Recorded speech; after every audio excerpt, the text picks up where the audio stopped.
Hey Lou, welcome to the podcast. Thank you for having me. It's a pleasure. So you have a background in dance, right?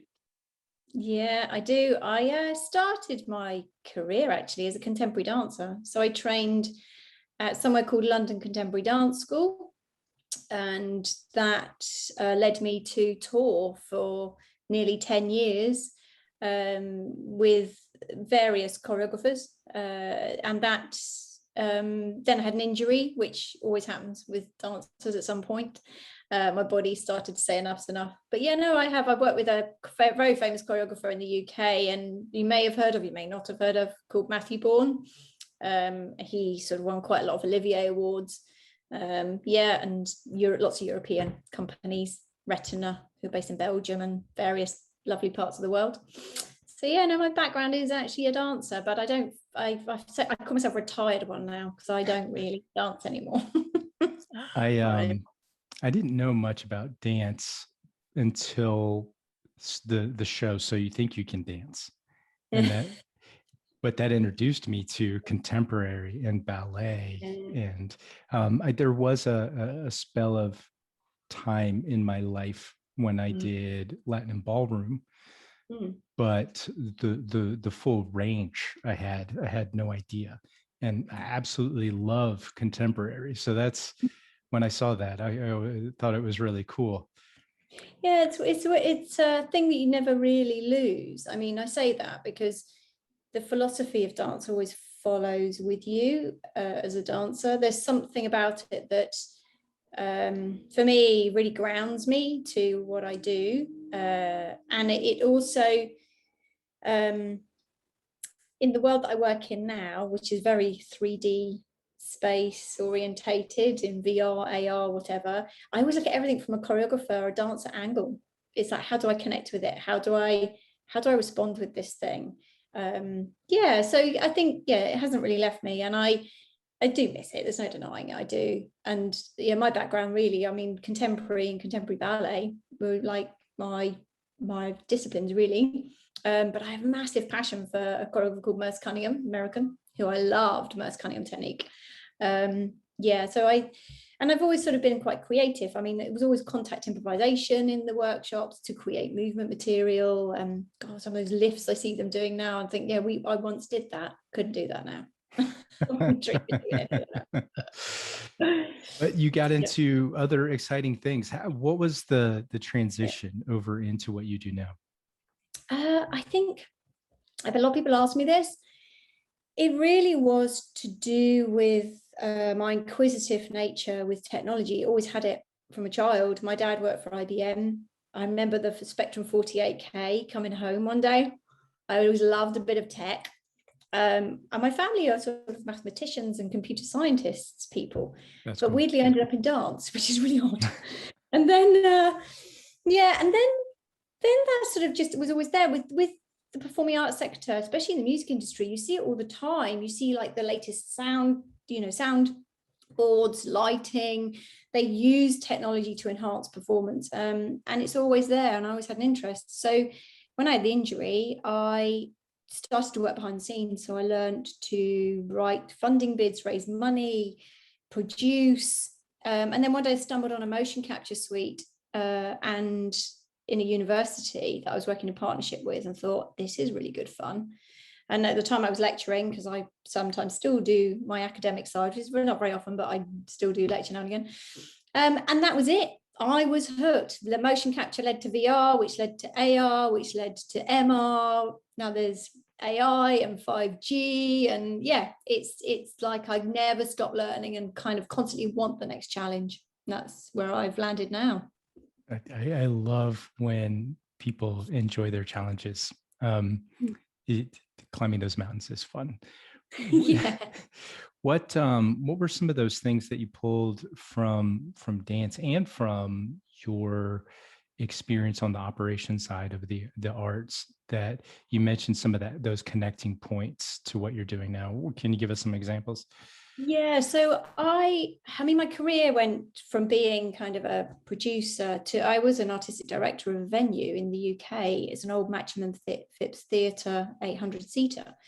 And as part of a vision that I created there was to bring artists and technologists together. So when I went into the VR world, I felt like when I put the VR headset on, that the space opened up. So I didn't naturally in a motion capture suite stay still. I was like, great, I can move. This is really good fun. But one of the biggest moments for me was I was taken on as one of the digital fellows to the Royal Shakespeare Company a few years ago. And that at the time was also in partnership with a company called Magic Leap, which people have heard of, which is obviously mixed reality. The minute I put that Magic Leap headset on and I went into an experience called Tanandi, I just loved it, because the way that the technology obviously responded to your hands and hand tracking at that time, it enabled you, the actual piece enabled you to move through space. These things growing up and around you. I mean, a lot of us see it more as sort of augmented reality now. But it was the interactivity of it. And I thought, God, this is like a choreography tool. And that was instantly my dancer head kicking in again, and me recognizing the fact that for me, when I develop pieces of work, you know, which I'll talk about in a bit later, which are experiences for people, I think about the user journey. I think about, are they moving through space or sitting still? And what is the interaction? Even if it is just moving your head, how does that feel in a headset or whatever? But one thing I found out about Tanandi, which was a year or so later, was that actually it was a Sigur Rós piece, but the creative director behind it had trained in contemporary dance. Wow. So when I met Sarah and then she told me her background, I was like, this makes perfect sense. And I then said to her at the time, that is like a choreography tool. If I could stick one of those headsets on a group of dancer training, choreography trained, you know, students, I'd be fascinated to see what they create just from that tool. And then realized actually that actually, you know, technology isn't just about all the things we hear in the press. It can be an education tool. It can be inspiring. It can help people move without them realizing that they're moving. I think there's so much that can be done with it that is exciting. But for me, it's all about spatial awareness. It's all about interactivity. That's fascinating. When discussing the idea of creating the metaverse, there's often a piece around how do we include as many voices as possible so we can build this really amazing thing for everyone. But dance hasn't come up yet in my conversations. And it's beautiful because the idea of incorporating people that know so much about the fluidity of movement and balance and that connection to eyesight to be able to orient as one's twirling and leaping, that's amazing. So I can see just a massive amount of value coming from that entire group of people. It is. And also I think as we take for granted, not all of us are have our sight and our hearing, and but as dancers, and you rely on all of your senses when you're in a space on a stage to connect. And there are some amazing companies. There's a company called Stopgap in the UK who are an amazing dance company of all types of people, from diversity backgrounds to able-bodied to people that that are blind, someone that's deaf. There's another company called Deaf Men Dancing. So they rely on different types of senses to communicate with the other performers on the stage. And what I find in VR, particularly I think in the development of augmented reality, mixed reality, is that we are in a, I suppose we're in a space where you can oversensitize people. You can give them so much that it's just too much for them to take in. And so for me, for my dance training, I tend to always find a balance in the senses, which is what you have to do as a dancer. You don't always just use your sight. Sometimes you're using your hearing to find when the next dancer is coming towards you. Or it's understanding at which point which sense takes over for you to go to the next thing. And so it's the same thing with any experience. You've got to think about that audience journey, but you've also got to think about how much you give them. If you give them too much, it's like overload, and people switch off. So I think there's a lot to be had. And I also think I still would love to look at eventually in the near future creating a product that is a choreography tool in some form of augmented reality, because I think there's Why that would not? be fun. Yeah, I mean, but if you have a safe place to move around in, and you could have the brilliance of the best choreographers in the world to connect with. Wow. Yeah, be really, really interesting. But now that obviously we talk about technology, I mean, you know, augmented reality with glasses, you know, are becoming a thing, and we are going to see more of them eventually come onto the market. So it's easier. I mean, I love VR. Don't get me wrong, I love the immersiveness of virtual reality, but the freedom of augmented reality or mixed reality, where you can see the world, it does make it a lot easier. But then, you know, I think there are some brilliant choreographers working with virtual reality and connecting dancers from all over the world and putting them into one space for performance. So yeah, it's sort of being tested, I think, at the moment. But yeah, I approach everything weirdly from a dancer perspective. That never occurred to me until a couple of years ago, really, when the penny dropped. So I want to ask you about your mindset. You had all of this exposure to tech people and mathematicians who are either, well, the mathematicians are working off of body of work and then pushing forward. Technologists, similar, though less.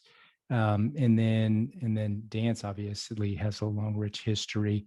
And now you're in this space where it's so new. What's that mind shift like? Or was it even a shift at all? I think, yeah, I suppose, was it a shift? Yes, I suppose it was really. I mean, virtual reality is one thing, mixed reality and augmented reality felt like a shift. I mean, the people that I met when working with Magic Leap Team, which now I still work with, who, you know, I'll tell you about that project in a minute, but there are still a lot of those people that work there that I'm working with now. Talk about being at the top of the hill and seeing what technology is coming. That was quite mind-blowing, I have to say. Kind of going, wow, okay, we're getting to this world where, yeah, that we are going to have these smart cities, and hopefully 5G, when it lands, 5G will help enable us to do so many other things. And then I think this year, you know, the idea of like a LiDAR scanner in a iPhone, you know, and how that anchors augmented reality into your space, that seeing over that hill feels like things are getting nearer and closer. And I think the shift for me is the shift of people that I work with. In theatre and in dance, you're working with creatives and you're working with lighting designers, sound designers, writers, and now I'm working with writers and lighting designers, because in VR or any design, you've got to think about what the lighting is.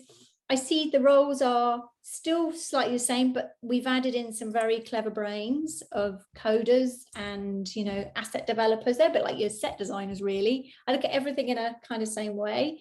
So I think at times, I think depending on what the project is, will depend on how quickly I have to learn something. But I think it keeps evolving so quickly, technology. I will never keep up, because I didn't do computer science degree, and I didn't do, you know, I'm not a coder. I just work with experts and go to people and say, right, you're the expert. What's your advice? You know, as exec producer, I need your skills. Thank you very much. You build a team. It's like building a football team. You build a team and you have all the right people in the space, and then something brilliant happens. That's how I look at it. No different in theatre as it is to this space. That's cool. What was the feeling like when you're standing up on the metaphorical hill and you see the tidal, call it a tidal wave or a wash, whatever, pleasant, or what was the emotion of that technology that's so close? I think it's for me, it felt at the time, it felt like quite a lot to take in. I think it made me realize I thought I knew about technology, but really didn't know about technology.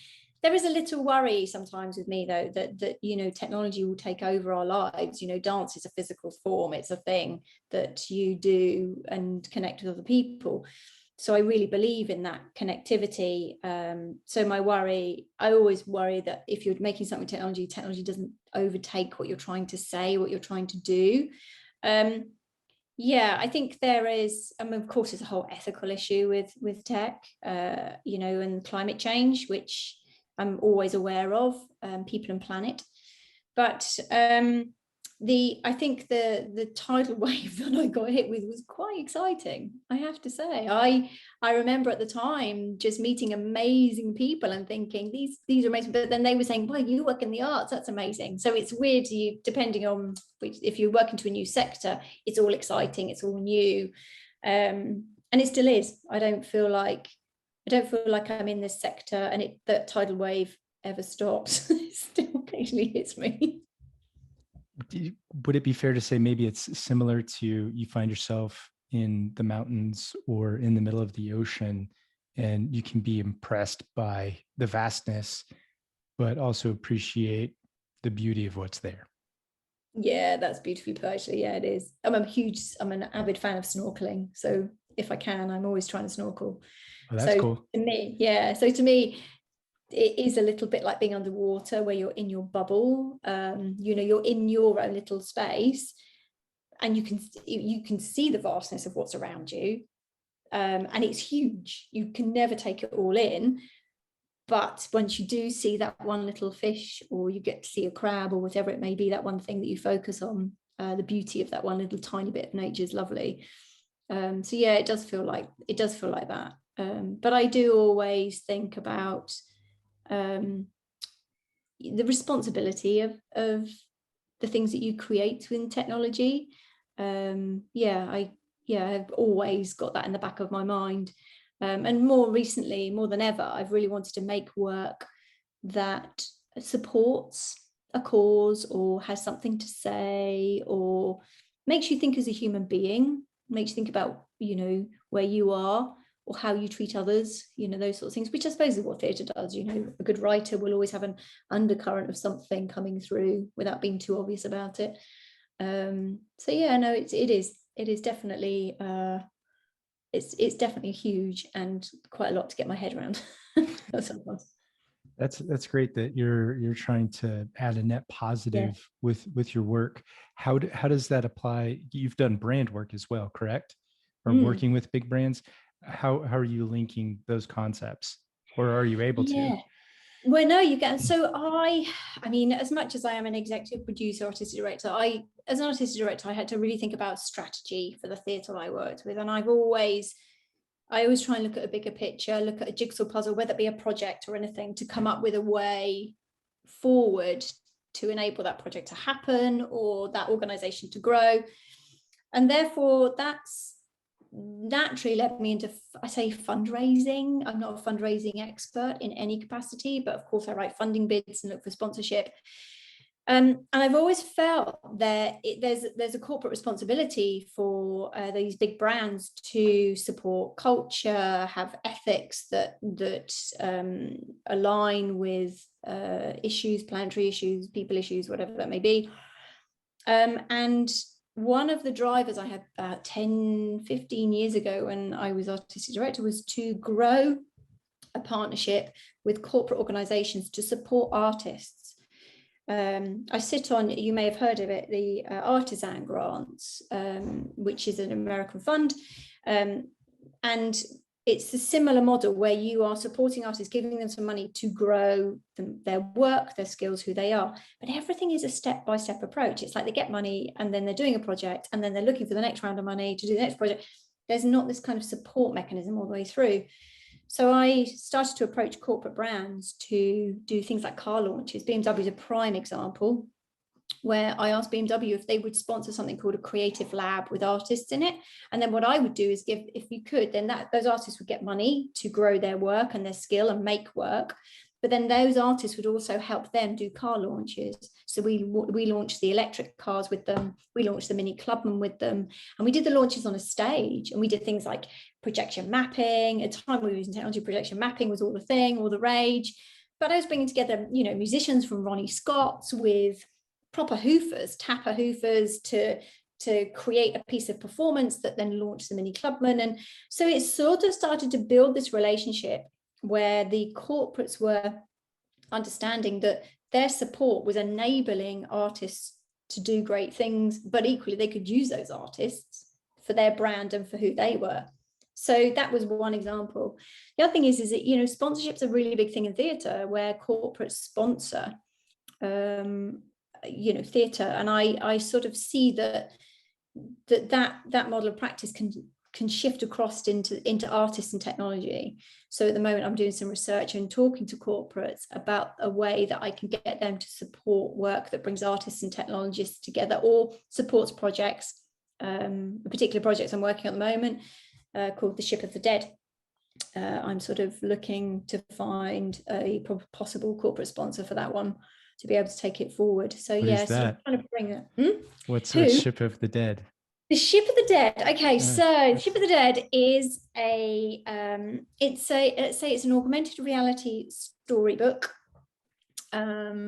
It's actually a published book by a well-established author called Kate Mosse, OBE. Kate, she's written, lots of books. She's sold millions all over the world. In fact, I think she was one of the #1 selling authors in New York for a while, so she did very well. And Kate's book, The Ship of the Dead, is part of something called The Mistletoe Bride. So it's a book of short stories. So what I did is I brought together Kate Mosse, OBE, amazing author, with a brilliant technologist called Graeme Devine, who is known for various games, AAA games, as well as he's worked at various big tech companies. And also with another artist called Andy Lanning, who is known for Guardians of the Galaxy, comic book artist. Some people have heard of that. Yeah, some people have heard that. So they are at the moment working on this augmented reality version of it, where Kate is going to read her own story. We already have a vertical slice in the making. And yeah, so the next step, we've already done our first stage of work. The next step is to make so we've got prototypes and decks and that sort of thing, is to make a sort of smaller sort of first chapter of the story, sort of really refine what we're making. But the sound is also, we've looked at 3D sound with an artist called Anastacia. She, again, I met her through Magic Leap, actually. She's phenomenal, has been behind the development of a lot of 3D sound work. I've worked with Apple and various companies. And yeah, so there's a bit of a team. I say that there's like Naomi, there's Greg, there's Rory, there's Elena, there's a whole team of people behind it, from marketing strategy to whatever. But also the other side is we want to make a VR version as well. So we're going to do like an interactive game version, small version. So we'll have a VR version and an AR version. And we'll also have a comic book. So it'll be like a series of things. So yeah, cool. It's kind of cool, but mad. But yeah, we got some funding. Thank you, Arts Council England, yay, for helping us develop it. And now we're just about to go into stage 2. So yeah, and we're looking for some partners. Where it will be in the world, where it will land, we will see, and depends on who those partners are. For sure. What was the inspiration between or behind doing both AR and VR for the project? Well, I came to VR first, then I came to AR. The VR market, I think we can all see that it's a growing market.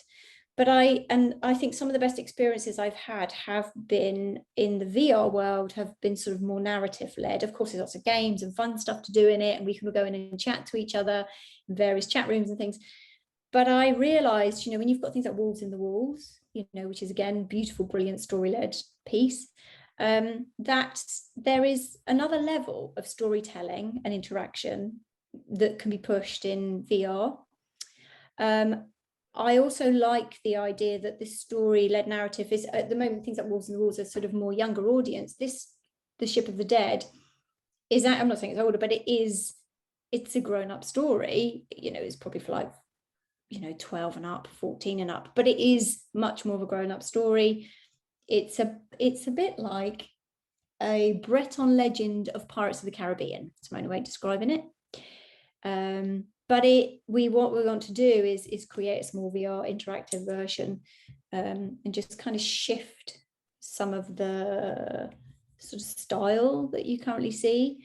And so I thought that was one idea. I knew that there's a market sitting there that needs more content. then the AR version was obviously because of being on the top of that mountain and seeing what's coming over the hill, and the team involved, and felt that actually AR side is, again, it's quite in its infancy. Not everyone's comfortable with it. Would Kate's audiences, all her loads of people that follow her work, would they do it on a phone? Probably more likely than a VR headset, because they're probably more likely to have a phone at home. They probably won't have a VR headset at home. So it's about thinking about audience and market. Yeah, and then the online comic version is going to be a comic book that we sort of hook teenagers to help encourage them into picking up a book and reading a book. Nice. Because literacy levels in the UK are not great. And libraries, there's been a decline in libraries being open. So I really want to promote, the importance of your local library. There's cool ways of experiencing story narrative that's not just about, you're having to pick up a book. If you struggle with reading, then get into it first in an AR version or an online comic version or a VR version. It's embedded very much in the narrative of encouraging people and supporting literacy development, really. So yeah, it's a bit of a cross-platform piece that we're developing. I like that. Not only doing it all together, I think pushes something forward, but just what you're trying to do within the individual mediums is pushing something forward as well, which is nice. Yeah. So there's definitely a place in the future. AR and VR are both going to be an individual thing. And I think people are going to flow from one to another. Do you think that one technology is going to be used a lot more than another? I used to think AR would be the one that people would use more. And then the pandemic hit us. And I don't want to go into the pandemic in detail, but it hit.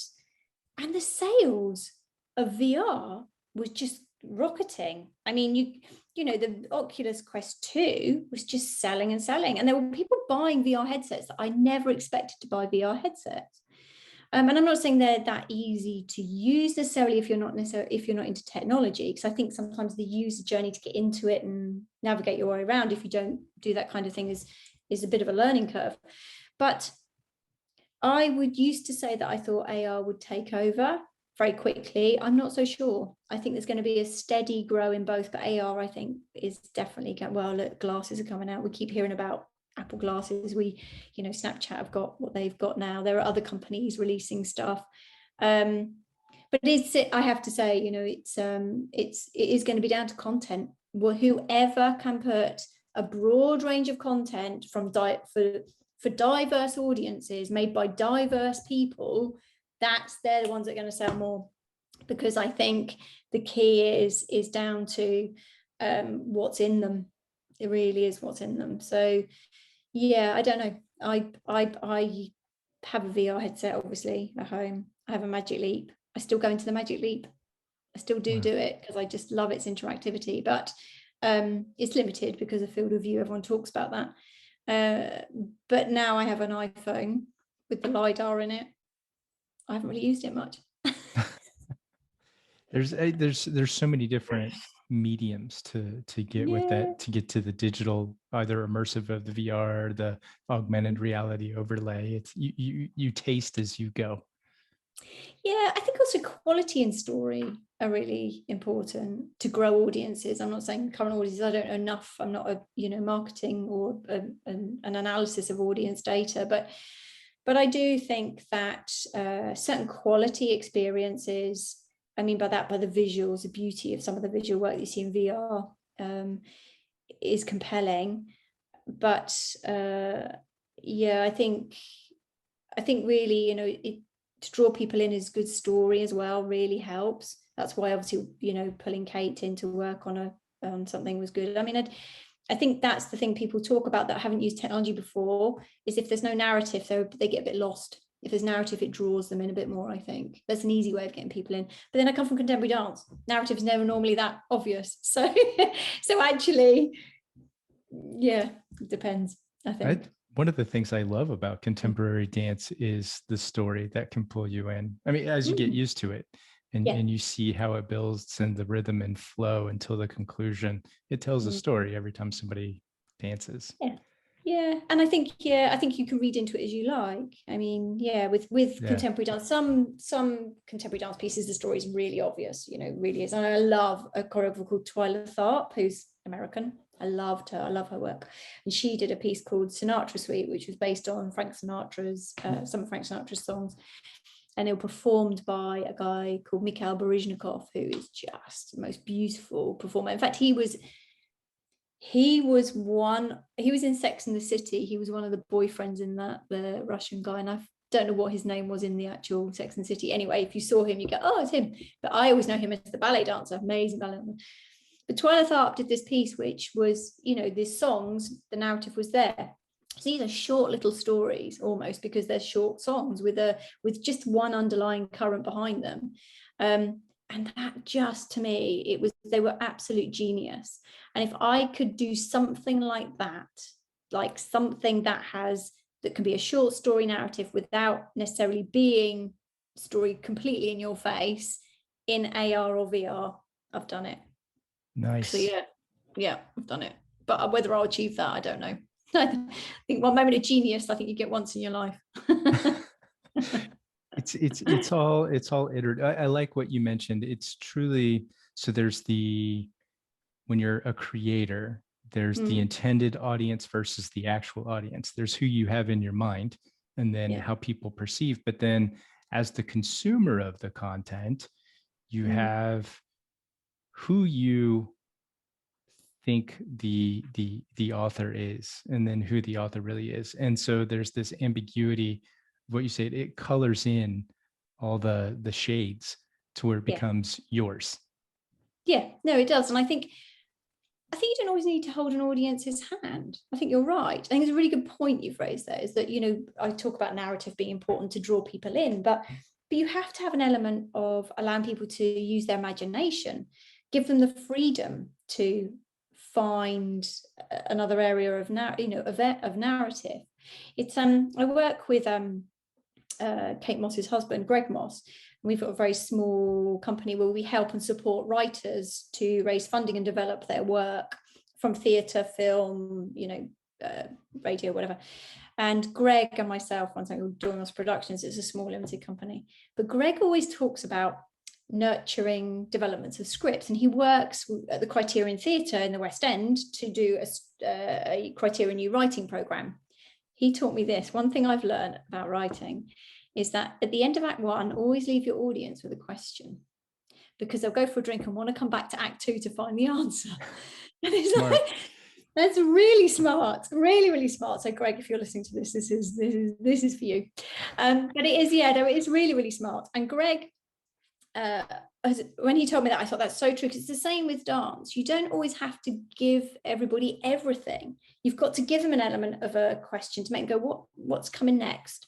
You don't give everything away at first. You build slowly and whatever. But the other thing is, what I talk a lot about is repetition to make audiences feel comfortable. In dance and choreography, you might repeat certain motifs or certain sections of dance. So then the audience, because they've been taking in so much new material, because it's new, especially if it's not a traditional ballet that's, Giselle or something has been on and on.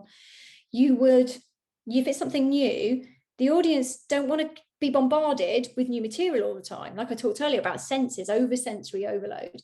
You have to give them something that's simple. So they sit back and go, oh, I've seen this bit. I recognize this bit of movement. And then you give them something new and they step forward and go, oh, and sit forward on the seats again. Oh, this is a bit of a new bit.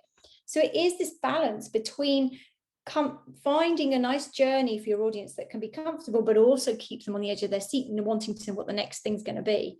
So whether that be writing and leaving your audience with a question at the end of Act 1, or whether it be choreography and constantly kind of coming up with something new that keeps their attention, or whether it's, like in VR and AR, where you've got things in chapters. At the end of the first chapter of the piece that you've created, the narrative piece, is that it's left sort of unanswered. So to bring them into the second chapter, to make them, go into the next one and the next one and the next one, it's no different. That kind of audience journey, I suppose. It's like choreography in VR.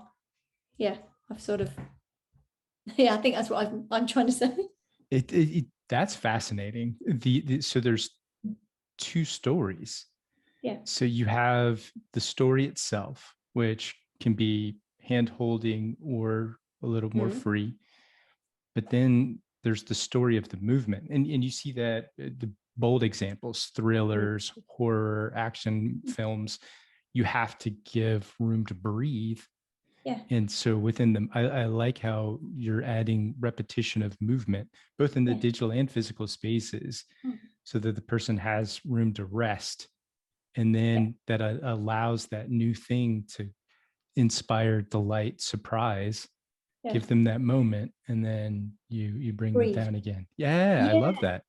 Yeah, and it's so important when you're making work with technology, because you're used to it as much as I'm used to it. But if we're trying to bring new audiences into this space, or audience have evolved actually into this space because of the pandemic, we have to be mindful that I'm not saying they're beginners, but they just may not have done as much. So you have to, hold their hand. But then even people that are veterans to this, as I say, still need space. It's too much going on. It was a piece that never saw the light of day, which so when I was doing the digital fellowship with the Royal Shakespeare Company and Magic Leap, the fellows, there was a group of us that created an experience that was meant to go to South by Southwest, but then got cancelled.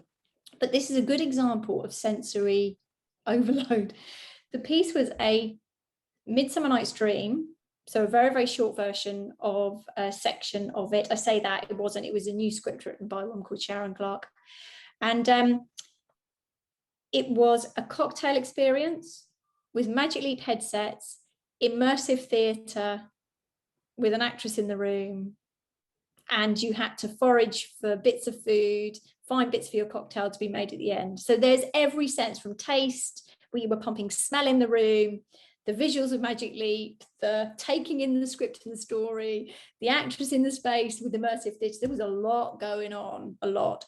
And when we did some audience testing in Stratford-upon-Avon, that was the first thing. Everyone said, oh my God, there's too much going on. So we had to onboard people gently. So we had to put them into the headset, make sure they could see some of the visuals, the headset was working, they could interact, do things they do. Then they were taken into the space gently, and the actress was in the room. And this text was gently introduced. So she took her time, asked them to come in and sit down so they could sense around. And they've got all these, like, with Magic Leap, it's like mixed reality, you've got stuff all around you and you can touch stuff. And so they're all kind of getting excited anyway, looking at the set design, which is by Tom Buckley. It was beautiful, the set design he did. It was like being in a forest. So then we had to give them time to go, there's a lot going on here, before we started with the narrative. Because what we did originally is we got them in and we started the show, and people are too busy playing around and looking at stuff that they missed the whole beginning of what the actress was saying, how she was trying to interact with them. So we had to give space. So we had to almost slow up the whole thing, make a load of cuts in the text, condense it all, and work out that journey where the audience could use, they could use their taste at one point, take in the text and story at another point, not doing it all at the same time. So as a piece of work, trying to squeeze that into 15 minutes was a bit of a bugger. It's a lot, yeah. Yeah, it's a shame it didn't see the light of day, but with the current pandemic, there's no way, because it's got everything in it that's very anti-COVID.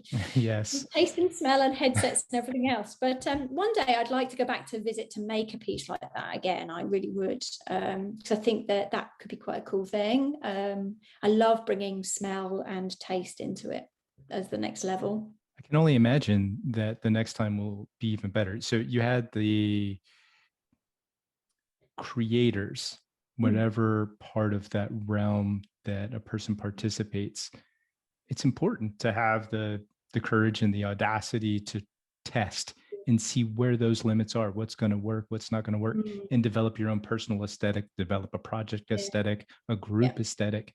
But then to also be sensitive enough to, and you've mentioned a couple of times here, the user consumer experience, and then bring it back to a place that speaks to the vibe or the lesson that you want to give. And then to be able to take that post-pandemic and have that in the back of your mind, I imagine that's going to be amazing. Yeah, I mean, I think this piece that I've just talked about was, we did entitle it Where Once We, but yeah, I mean, it didn't, the Royal Shakespeare Company did Dream Online, which is another project that kind of was the bigger project anyway.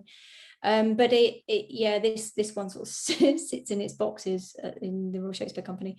But I think to do something similar would be really interesting. But the one thing that I suppose I didn't mention that I really stood by was that the underlying current theme of that piece, Where Once We, was Puck. We made female. She was 500 years old, but what she was trying to get the audience to engage in was to understand the importance of nature and the beauty of nature, and how as children we would play in puddles and we would look at bees and we do all these things that would bring us really close to the detail we talked about earlier, about the detail of nature. And weirdly, that's like saying, don't forget it. And as adults, we've forgotten it, and look what we're doing to the planet. Because actually there's an underlying theme in Midsummer Night's Dream, which is deforestation. So yeah, it's that kind of underlying current, without being, this is going to be all about climate change. It's gently kind of giving audiences those viewpoints. So I sort of feel, I'm not saying that Ship of the Dead is like that at all. We mean, that's a beautiful piece of work as a piece of narrative. Yes, it is about us recognizing or thinking about the afterlife and where things go, and it's spooky, is a spooky thing, dead souls being shipped across by an anku. It's quite scary. But I think those pieces of work that uses lots of different senses, that maybe have an underlying something to make us as adults think, is a really beautiful thing to be able to do. If I could keep making work like that, I will. I mean, I think as I went to Magic Leap, sort of, there have been some big changes. There's a company that formed out of them called QXR Studios, which is heads up by Graeme and Andy and team. And they are, looking to diversify kind of some of the work, in that sector. And that's why they brought me on board, I think, was because of my different way of looking at things as a producer. I'm not necessarily coming just from the tech sector, coming from theatre, immersive theatre, to dance. It means that, not I say I question everything, but I try and throw different ideas on the table. Kind of, they brought me in to sort of help them with the company. So I'm always the one that comes in with a with a different idea, or we could do this instead, or hey, I've got a new contact for this. How about this? I mean, even at the moment, I've got a meeting tomorrow with someone from motorsport. Like, where's that one come from? But it's esports, so it's about electric cars. Oh, that's fun. Who knows where that will go? I know, it's bizarre, this world. I think it's exciting though. You're able to tie in this really cool history that you have of growing up with art and technology, and then translate it into this space where you're adding great value. That's important. Well, I'd like to think so, but I mean, it's I mean, I do what I do, and it is mainly sort of entertainment. And I think this last year and a half has made us all think about the important things in life, makes us think about the people on the front line.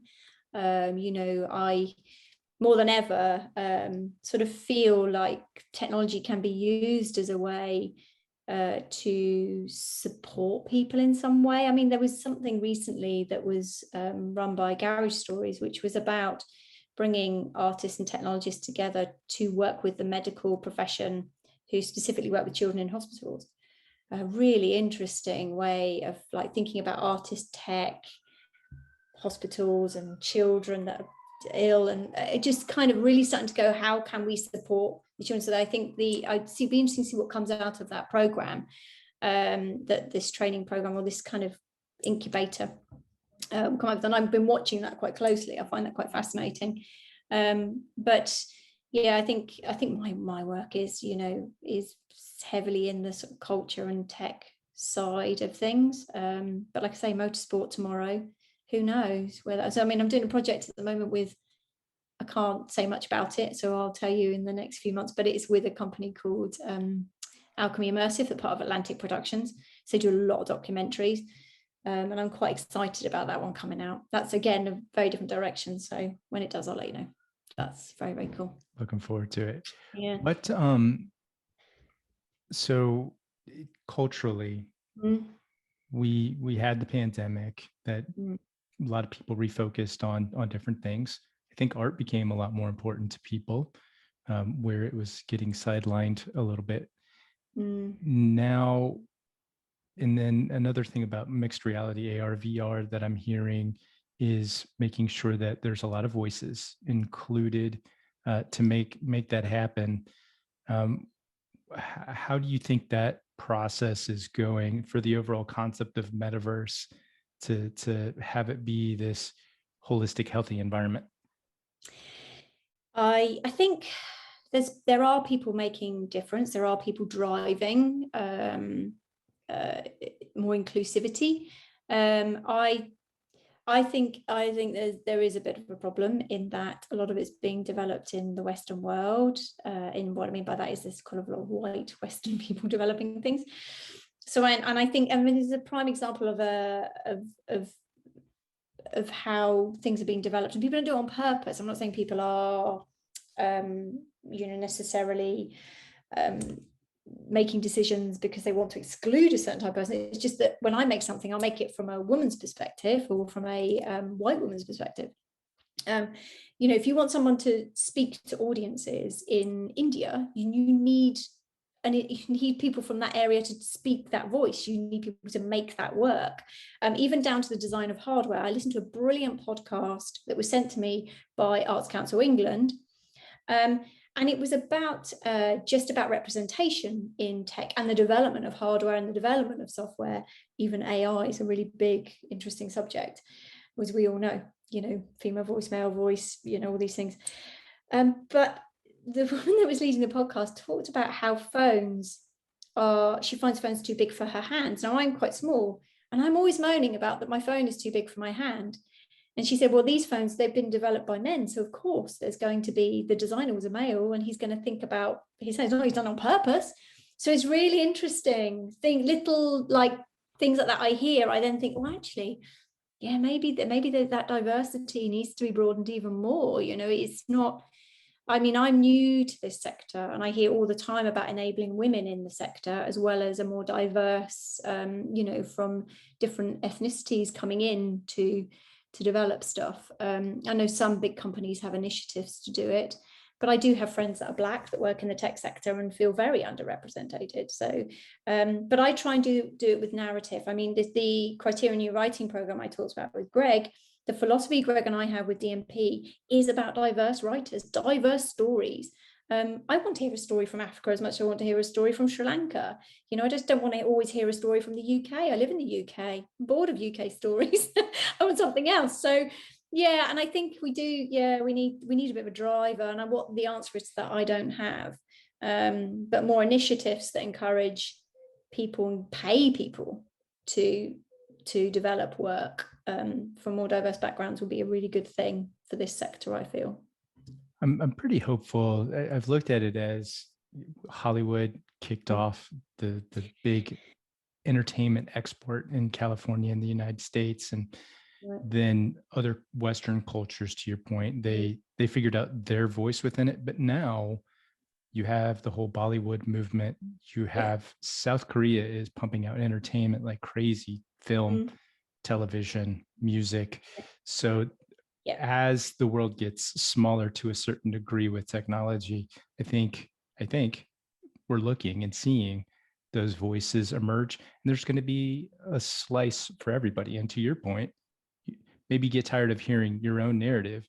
I've recently gotten super into South Korean dramas, and so Brilliant. I'm watching those, and they're really well done. So it's there's going to be something for anime out of Japan that interests a lot of people. It's there. Yeah, exactly. And I think I'm optimistic to think that, like you say, the world getting smaller with technology will allow us to connect more with different stories from different parts of the world, or different artists. I think, for me, some of the best artists I see coming out places like Japan, or dare I say, I think of like China. I've seen some amazing art. I'm talking fine art artists. Wei the artist, one of my favorite artists actually out there. Phenomenal, absolutely phenomenal. But also, the story narrative of other countries is fascinating. The Ship of the Dead, like I say, is based on a Breton legend, but There are beautiful stories that when I traveled years ago, when I graduated, I went to Australia for a short period of time and worked over there. Got to know quite a lot of the Aborigine community because I was in Darwin. I loved their stories. I loved what they had to say. I want to hear more of that, actually, those kind of narratives. So yeah, no, I think you're right. It'd be nice to think that technology would allow more of that. But yeah, no, I constantly champion diversity in the work that I make as much as I can.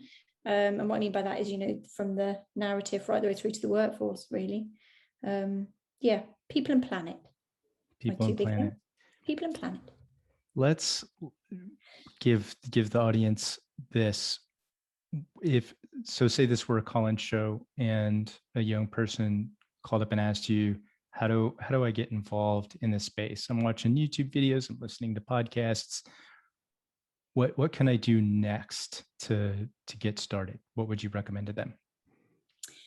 Oh, that's a big question. It's a big question depending on what they're interested in doing. But like I say, never stop learning. So never stop going into YouTube, never stop reaching out to people. I think find people that inspire you and try and reach out to those people to give you hints and tips, depending on which career choice, which direction you want to go in. If it's following in my career choice, I didn't follow one direction, I went lots of different ones, but I've always followed my heart and my gut feeling. And there's been times where my gut feeling has said, maybe this isn't the right project for you or the right thing to do.